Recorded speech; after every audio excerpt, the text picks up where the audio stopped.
Sir, ang binabanggit po ninyo, ang sumurrender po is si Mayor Espinosa. Yes, Your Ang Honor. binubuwag po ninyo si Kerwin. So, si Mayor Espinosa po ba ay ama ni Kerwin? Tama po? Yes, Your Honor. Okay. Bakit po si Mayor Espinosa ang sumurrender, hindi po si Kerwin? Ibig nyo po bang sabihin, magkakontsaba po yung mag-ama sa drug trade? Yes, Your Honor. So napansin ko po kasi dito sa inyong affidavit, unang-una tinawagan po kayo ng personal ni General Bato. Sabi po ninyo dahil kayo handpick. So lahat po ba ng galaw ninyo, diretso po ninyong nire-report kay former Chief PNP Bato de la Rosa? First to interpolate is Congressman Joel Chua. Is Congressman Chua present? Thank you, You are Mr. Chair. recognized, Congressman Chua. Wait, may I proceed, Mr. Chair? Please proceed. Thank you, Mr. Chair.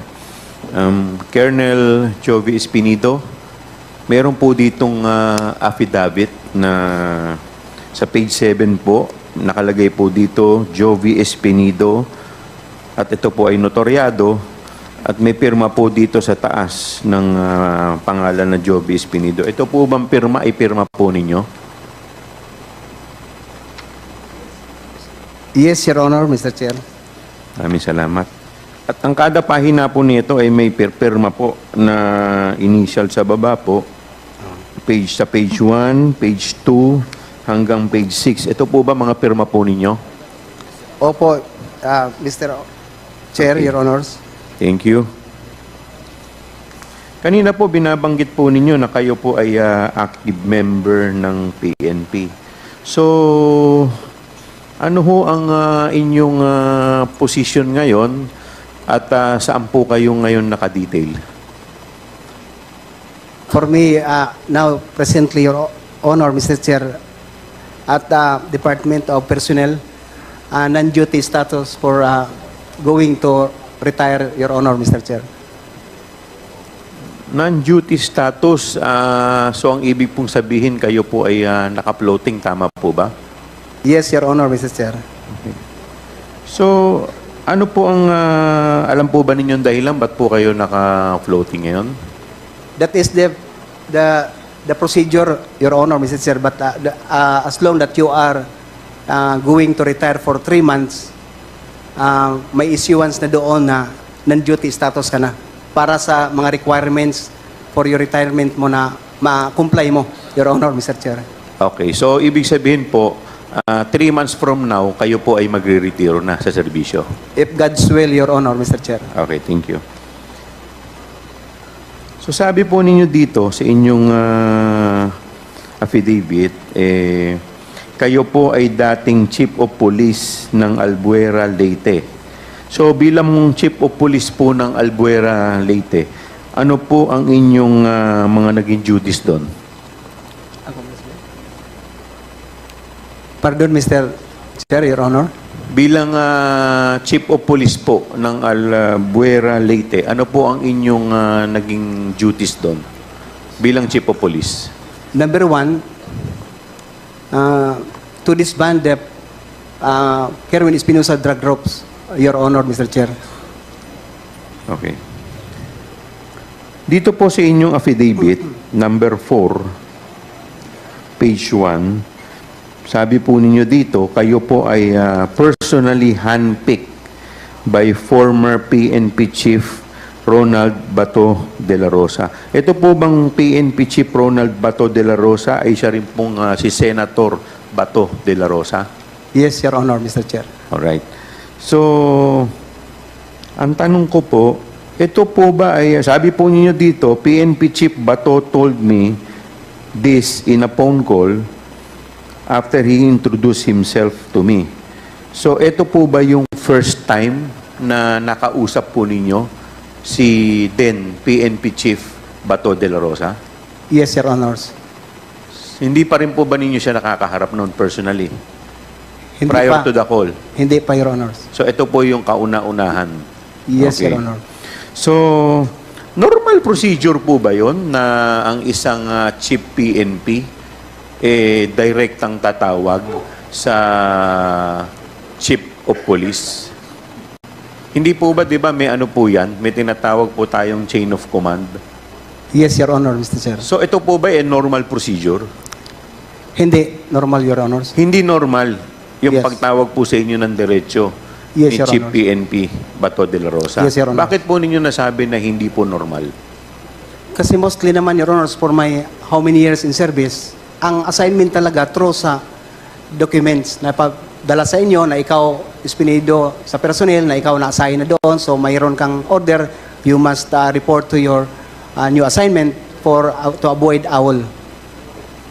So paano nyo nasiguro na yung kausap po ninyo sa telepono si Chief PNP Bato de la Rosa? Hindi po ba kayo nagtaka? Bakit ang isang Chief PNP ay diretsyon tumawag sa inyo? Your Honor, to tell here the truth, kung ikaw tawagan ng Chief PNP, hindi magtaka, Your Honors, because masayahan ka. Ma-impress ka na ikaw, ang liit mo, major ka lang ang rango mo, tinawagan ka ng Chief PNP. Nagpakilala naman siya, Your Honors, na siya si Chief PNP Bato de la Rosa, ang bagong hipi ngayon, tapos yung mayor na sa tabi niya na nag-request, nakakilala ko, Your Honor. So nung time po na tinawagan kayo, at that time, ang rango po ninyo is major. Major, yes. Pas major, tama po ba? Major, Okay. yes, Your Honor. So nung kayo po ay nagkausap ni Chief PNP Bato de la Rosa, ano po yung mga specific instruction niya or marching order po sa inyo? Ang instruction lang na tulungan mo ako, Juby, at saka si President Duterte about this war against illegal drugs. So dapat galingan mo ha. Ikaw ang i-assign ko as Chief of Police ng Albuera. So dapat mawala na yung mga drugs sa Albuera. So Your Honors, yun yung natandaan ko. Meron po ba siyang sinabi kung paano mawawala ang mga drugs sa Abuera? Any specific instruction? Your Honor, Mr. Chair, ang police, isa lang ang word, general word na ibigay. Lahat alam na namin ang isang meaning din. Ano po yun? Pag sabi na mawala, kasali na yung mamatay. Mamatay. That is very obvious for us, an officer, So pag Your Honor. sinabi po sa inyo na mawala, ibig sabihin, mamatay, tao po. So, by all means, Your Honor. By all sasabi means. ko. Yes. Okay.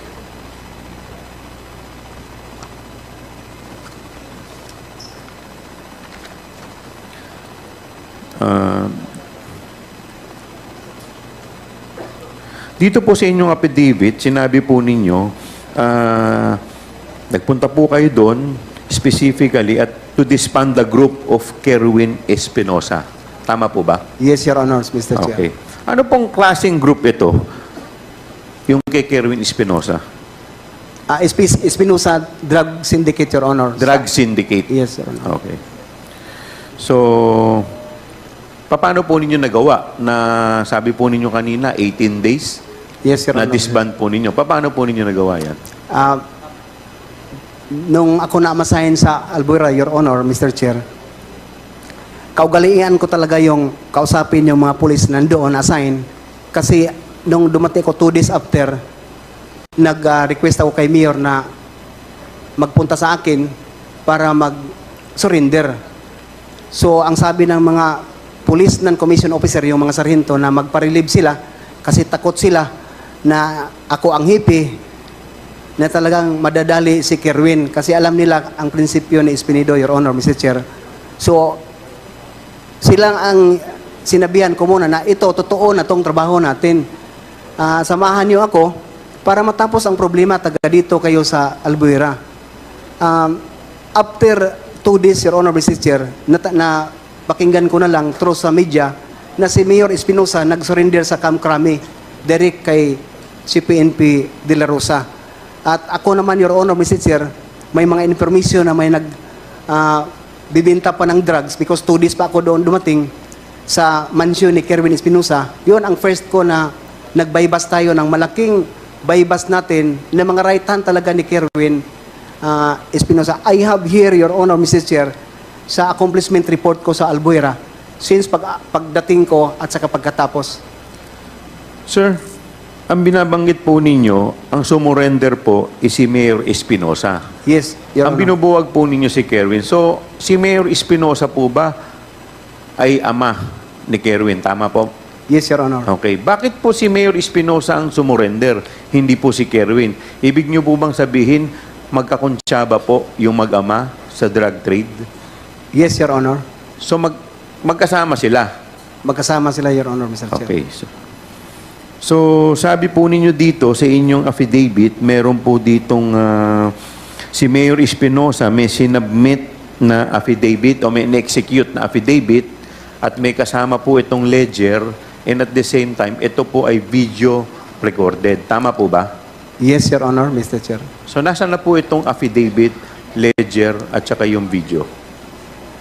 Yung iba na reproduce natin, Your Honors, because we filed cases to DOJ, Ombudsman, RIAS, NIAS, sa lahat ng mga protector.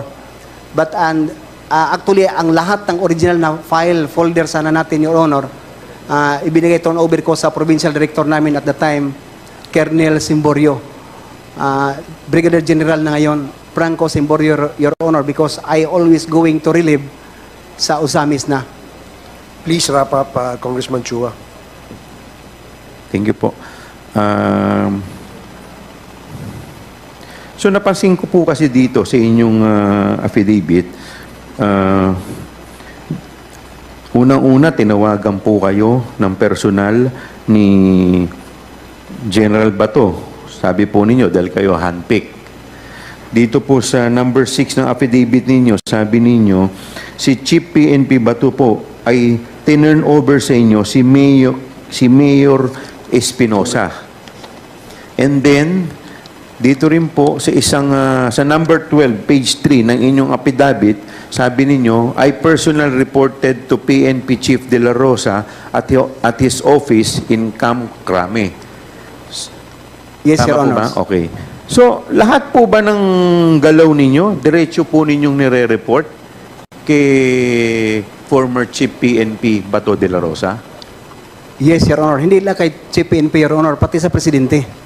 Direct ako mag-report. Diretso kayong nagre-report kay Presidente at saka kay...